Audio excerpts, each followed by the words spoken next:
मेरी कज़न रज़िया मुझे देखकर अपने सीने को छुपा देती थी। मैं भी कभी हंस दिया करता था। एक दिन मैं उनके घर गया। वो अकेली थीं। मुझे देखकर अपना सीना छुपाने लगे। मैंने बोला, आज तो ना छुपाओ, मुझे आज अच्छी तरह देखने दो। वो हंसकर चली गईं। मैं उनके पीछे चला गया। कमरे के अंदर मैंने दरवाज़ा बंद कर लिया, उसे पकड़ लिया और बोला, आज मुझे करने दे, मुझे चाहिए आपकी। उसने बोला, सिर्फ आज के दिन करना, फिर कभी ना करना।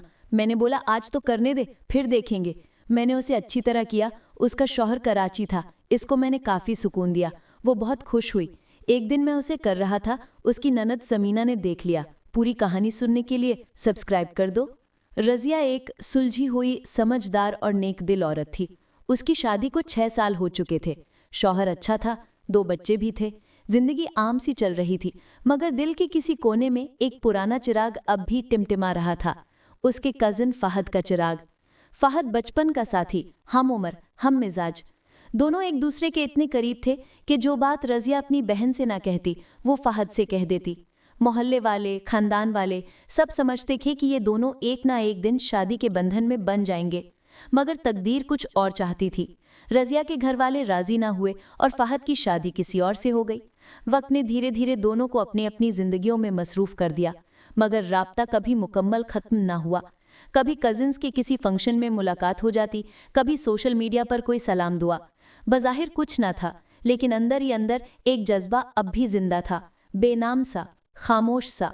एक दिन रज़िया की छोटी बहन की शादी थी। पूरा खानदान इकट्ठा हुआ। फहद भी अपनी बीवी और बच्चों के साथ आया था। रज़िया ने जैसे ही फहद को देखा, दिल में एक अजीब सी बेचैनी महसूस हुई। ना वो पहली मोहब्बत जैसा जोश था, ना कोई ख्वाहिश, मगर एक अधूरापन ज़रूर था। फंक्शन के दौरान एक मौका आया जब रज़िया और फहद अकेले बाग में खड़े थे। बच्चों की हंसी दूर गूंज रही थी। दोनों ने एक दूसरे को देखा। एक खामोशी छा गई। क्या तुम खुश हो रज़िया? फहद ने पूछा। रज़िया ने हल्की सी मुस्कुराहट के साथ जवाब दिया, हाँ, अल्लाह का शुक्र है, शौहर अच्छा है, बच्चे सेहतमंद है। तुम सुनाओ? फहद ने इस बात में सिर हिलाया। सब कुछ है, लेकिन कुछ ना होने का एहसास रहता है। रज़िया ने नज़रें झुका लीं। फहद, हमें जो नहीं मिला वो शायद हमारी बेहतरी के लिए नहीं था। मोहब्बत सिर्फ पाना नहीं होती, कभी छोड़ देना भी मोहब्बत होता है। फहद ने गहरी सांस ली। सच कहा तुमने, मगर कभी कभी दिल सवाल करता है कि अगर हम साथ होते तो कैसा होता।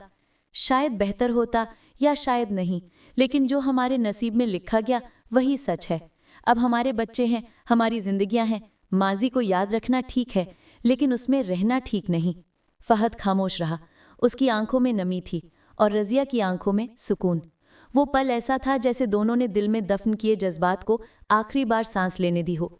शादी खत्म हुई, मेहमान रुखसत हुए, फहद वापस चला गया। रज़िया अपनी जिंदगी में मशगूल हो गई। मगर उस दिन के बाद रज़िया ने फहद का नंबर ब्लॉक कर दिया। सोशल मीडिया पर भी राब्ता ख़त्म कर दिया। ना नफ़रत में, ना गुस्से में, बस खुद से वफ़ा के लिए। मोहब्बत कभी कभार मुकम्मल नहीं होती, मगर उसकी खूबसूरती इसी में होती है कि वो दिल में एक अच्छे याद की तरह महफूज रहे। रज़िया और फहद ने मोहब्बत को पास ना पाकर भी उसकी इज्जत की, और यही उनकी कहानी थी।